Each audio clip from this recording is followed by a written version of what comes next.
অবগত আছি আগামী 26শে এপ্রিল আমাদের এই পূর্ব আসনে লোকসভা নির্বাচন সংগঠিত হবে।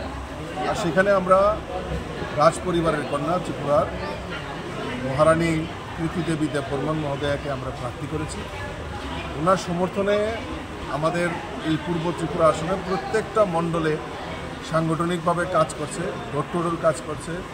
আমাদের উঠান সভা, বেনিফিশিয়ারি সম্পর্ক অভিযান, এই সমস্ত প্রচারের অঙ্গ হিসাবে ওনারা অক্লান্ত পরিশ্রম করছে।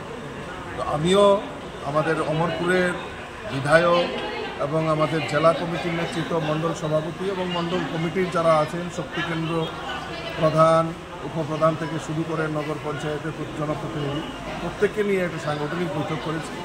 এবং আমাদের যে মাইক্রো লেভেলের কাজ, ডোর টু ডোর করা, উঠান সভা করা, তা কীরকম হচ্ছে, আগামী দিনকে আমরা কি প্ল্যানিং করছি এই নির্বাচনকে সামনে রেখে, তার একটা রূপরেখা এখানে তৈরি করা হয়েছে।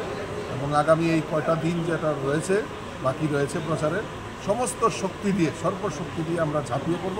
এবং অমরপুরে প্রায় 53টা বুথ রয়েছে। আমরা আশা করছি 53টা বুথেই ভারতীয় জনতা পার্টির পদ্ম ফুল ফুটিয়ে মোদিজিকে উপহার দেবো, সেই সংকল্প নিয়ে আমরা কাজ করছি। Thank you.